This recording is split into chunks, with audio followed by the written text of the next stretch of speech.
notre séance d'aujourd'hui, nous la consacrons à une nouvelle leçon qui concerne l'évaluation et consolidation des 3 dernières leçons déjà vues, de la page 46 à la page 49, toujours dans le même manuel, la classe des sciences, le niveau 6e année primaire. Maintenant, passons à notre page d'évaluation. Les décomposants du milieu écologique. Pour le lion, c'est un animal. Pour le sol, c'est un composant non vivant. La tulipe, c'est une sorte de fleur. C'est une plante. Chaleur, c'est un composant non vivant. Papillon, c'est un animal.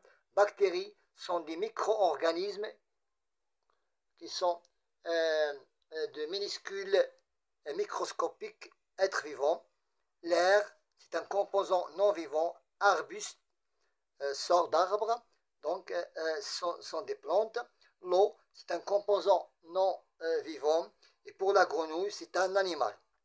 Maintenant, dans chaque suite de mots, il y a un intrus qui n'appartient pas au groupe. Je dois barrer cet intrus. Gazelle, abeilles, souris, herbes sont des êtres vivants. Pour l'air, je dois barrer l'air parce que ce n'est pas un être vivant, c'est un composant non vivant. Olivier, brebis, mouche, écureuil, canard sont des animaux. Olivier, c'est un arbre qui nous donne des olives, donc je dois la barrer. Se nourrir, plante, sol, se reproduire, animal. Donc je dois barrer le sol parce qu'il n'appartient pas au groupe des êtres vivants. Roche, arbre, air, l'eau, sol, ce sont des composants non vivants. Par contre, arbre, c'est un composant vivant, je dois le barrer. J'aurai une chaîne alimentaire avec chacun des groupes d'êtres vivants ci-dessous. Maintenant, la graine est mangée par les fourmis. Les fourmis sont mangées par les grenouilles et les grenouilles sont mangées par les serpents. L'herbe est mangée par la gazelle. La gazelle est mangée par l'hyène. Feuilles mortes. Les feuilles mortes sont mangées. Les feuilles mortes sont mangées par le ver de terre. Les vers de terre sont mangés par le pigeon. Le pigeon est mangé par le chat. L'herbe est mangée par la chenille. La chenille est mangée par l'oiseau et l'oiseau est mangé par le chat. Maintenant, pour l'exercice numéro 4, les êtres vivants les êtres vivants mangés les uns par les autres forment une chaîne alimentaire. À la base d'une chaîne alimentaire, on trouve toujours un végétal. Les décomposeurs transforment les plantes mortes, les cadavres d'animaux et les excréments en nutriments. L'entrecroisement de 2 ou plusieurs chaînes alimentaires forme un réseau alimentaire. Passons à la page 47. Je relie chaque image au type de relation qui vient. Nous avons ici le chat, le chien. Dans sa poêle, il y a des parasites. Donc, c'est une relation de parasitisme. Voilà, relation de parasitisme. Pour ces deux animaux, deux animaux, il y a une compétition. Donc, il y a une compétition entre ces deux animaux sauvages.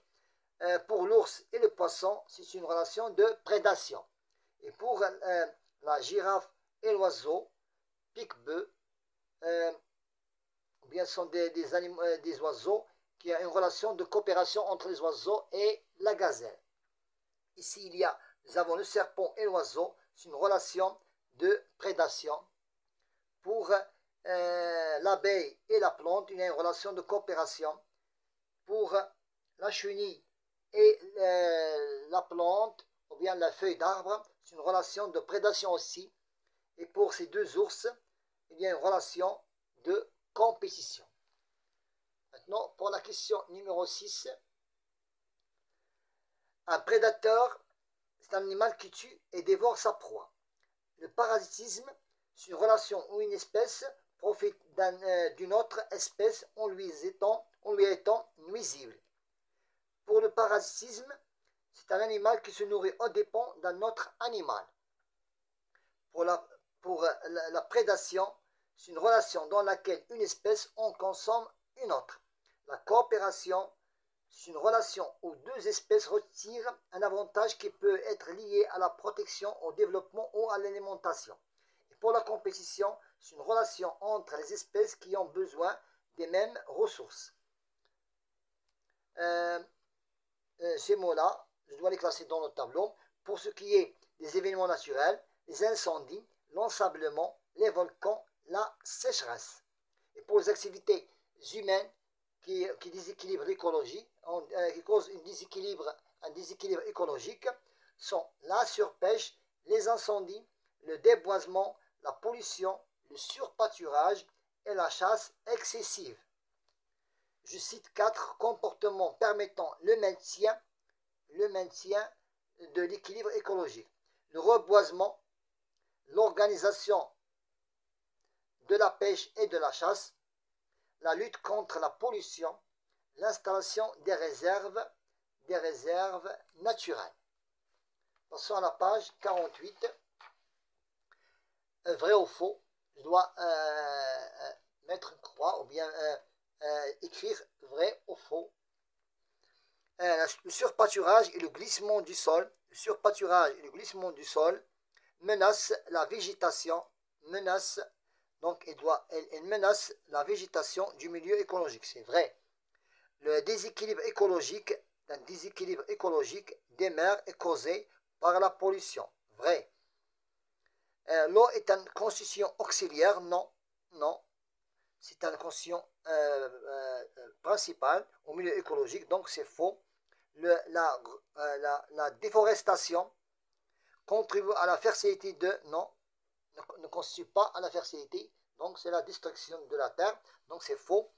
L'utilisation excessive des insecticides protège, non, elle ne doit pas protéger, donc c'est diminue la fertilité de l'équilibre écologique, donc c'est faux. Maintenant, pour l'exercice numéro 2, pour la fusion de la bougie, lorsqu'il y a fusion, il y a transformation physique. Dans la transformation physique, il y a une fusion ou bien une dissolution. Le produit de cette fusion n'avons pas de produit. Et lorsque je fais brûler la bougie, il y a une combustion, on l'appelle transformation chimique, c'est une combustion. Le produit de cette combustion, il nous donne l'eau plus le dioxyde de carbone. Maintenant, je cite les constitutions de l'air. L'air constitue d'azote, 78%, le dioxygène, 21%, et autres gaz constituent 1%. Les exemples de ces gaz, c'est dioxyde de carbone, vapeur d'eau, argon et d'autres gaz. Maintenant, je dois écrire ces mots dans l'image qui convient. Donc ici nous avons l'eau devient à l'état solide, c'est une solidification. L'eau s'évapore, on l'appelle évaporation. La glace commence à fusionner, on l'appelle la fusion. Et la vapeur d'eau en contact avec le froid, il nous donne une condensation. Page 49. Je légende le schéma. Ça, c'est notre cerveau. Voilà. Je dois agrandir l'image. C'est notre cerveau. Voilà. Le cerveau. Le cervelet, c'est la partie inférieure du cerveau et sont des muscles qui se cachent ou bien qui se trouvent à l'intérieur de la colonne vertébrale, ça s'appelle la moelle épinière. Et nous avons nos corps et les constitués de branches musculaires et ceux qui sont de couleur marron clair, on les appelle les nerfs. Maintenant, le vendredi après la prière, à ton passage auprès d'un restaurant, j'ai senti l'odeur du couscous. Je cite les organes qui interviennent dans cette... J'ai vu le restaurant, puis j'ai senti l'odeur du couscous à l'aide de cet organe qui est le nez. Je termine le rôle de chaque organe. Le nez, c'est l'organe de l'odorat. Pour l'œil est l'organe les images et les transforme vers le nerf optique.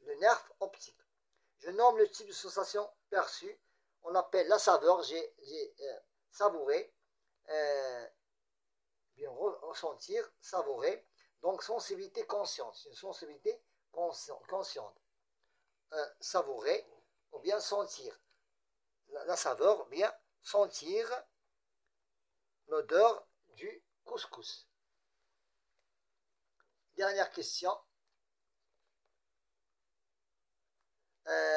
Qu'est-ce que l'obésité? C'est un excès de poids par augmentation de la masse. C'est un excès de poids par augmentation de la masse. Qu'est-ce que le diabète? Le diabète, c'est l'augmentation de la glycémie, l'augmentation du glucose, du sucre. Et pour l'anémie, c'est une carence en fer. Carence en fer, c'est la bonne réponse. On a terminé notre séance d'aujourd'hui qui est très intéressante, concerne la consolidation et l'évaluation et la consolidation. Bon courage.